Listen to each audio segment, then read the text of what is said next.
Welcome everyone, I'm Veronica and today I'm on the inside edge of the hopefuls for the Olympic podium in Milano Cortina 2026. I am going to limit my selection here because there's so many amazing teams and pairs is a high risk, high reward discipline and anything could happen, but I'm just gonna talk about the people who are real contenders for the podium here. Without further ado, let's get into it. First of all, we have Riku, Miura, and Ryuichi Kihara, the reigning world champions. Riku and Ryu are from Japan and are fan favorites. They are the two-time and reigning world champions. They have also won the Grand Prix final this season. They are known for their power and their strength, and their programs to Back to Black and Gladiator perfectly capture that. They are super precise in their movement quality and have a high difficulty on their elements. Unfortunately, they had to withdraw from Japanese nationals because Riku dislocated her shoulder, and we are unsure how all of that will affect them, considering that the earlier shoulder dislocation we saw in the season, that being Camille Kovalev, was still clearly a problem at Europeans, and she had her entire shoulder strapped to prevent it from getting more injured. So hopefully Riku and Ryu will be okay and will be able to compete at their best at the Olympics.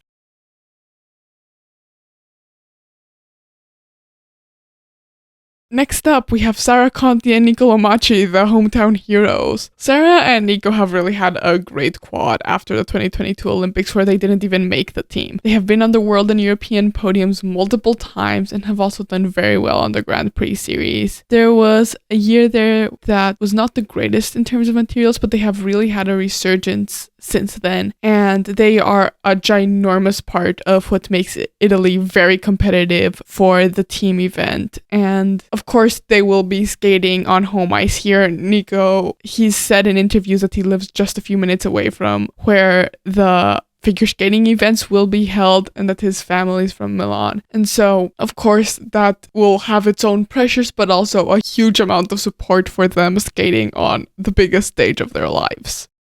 Our next team are Minerva, Fabian, Hase, and Nikita Voladin, the team that has only been together nearly 3 seasons and has never been off the world podium. Miniki blew us all away when they dominated right from the start of their partnership. Like I said, they skate for Germany, and Minerva had competed in the Olympics previously with her old partner, and when he retired, she did some tryouts with Nikita. He is originally from Russia, though he hadn't been competing internationally, nor had any notable results nationally with a variety of partners. The last I can find for him before Minerva is 2020, and at the time they did those tryouts, the two of them couldn't communicate. Nikita didn't speak English or German, but they had something special, and while they waited for his release from the Russian Federation, Nikita worked on his language skills, and the two of them came out of the gate very strong in their skating, winning their Grand Prix and the Grand Prix final their first year out, despite not having great Europeans because of sickness, and were also on the world podium in the 23-24 season.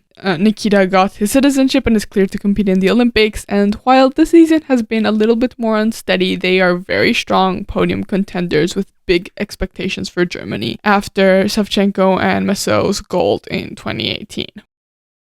Anastasia, Metelkina, and Luca Berulava are the young kids who debuted in the big leagues to great success. Nastia and Luca are the newly crowned European champions, and that's been a title that we've all been waiting for them to take for the past several seasons. They represent Georgia, though they're both Russian, and have competed for a couple of seasons on the junior circuit since they were still age eligible, despite Luca having been a previous Olympian and both of them having competed on the senior stage before that. And they still did very well doing senior competitions during those seasons. They won silver their first Europeans and have been top 10 at Worlds both times they've competed, coming in 4th last season. Anastasia has one of the best running edges on throws in the game, but they are a little bit inconsistent in the free, especially when they have a good short program. Look out for Luca's footwork on lifts, it gets a little bit scary at times, but despite all of that, they are going in with a lot of hunger to be on this Olympic podium, and they finally got rid of that inconsistency curse at Europeans, so do not count them out. Deanna, Stellato, and Maxim Deschamps are the comeback story. Deanna has a whole documentary made about this comeback. She was a single skater in the late 90s and early 2000s in contention for the 2002 Olympic team, where notably the US ended up in gold, bronze, and fourth with Sarah Hughes, Michelle Kwan, and Sasha Cohen. She was a teenager at the time, and a hip injury forced her to retire. She went on to have a normal life, but after a work retreat, she realized she still had dreams of Olympic gold and came back to skating, switching to the pairs discipline. Her partner, Maxim Deschamps, is French Canadian and also the oldest among the men who are vying for the Olympic podium. They won the World Championship in Montreal in the 23-24 season, making history since 40-year-old Deanna was the oldest figure skating world champion in any discipline. Max's steadiness and more chill demeanor balances out Deanna's drive and perfectionism, and despite not having the strongest of past 2 seasons because of illness and material issues, they are very hungry for that podium, once again going back to Diana's drive and perfectionism. Finally, we have an honorable mention, mostly because a lot of this is up in the air, and that is Wenjing Sui and Song Han, the reigning Olympic champions. Kind of crazy to say that the reigning Olympic champions are an honorable mention.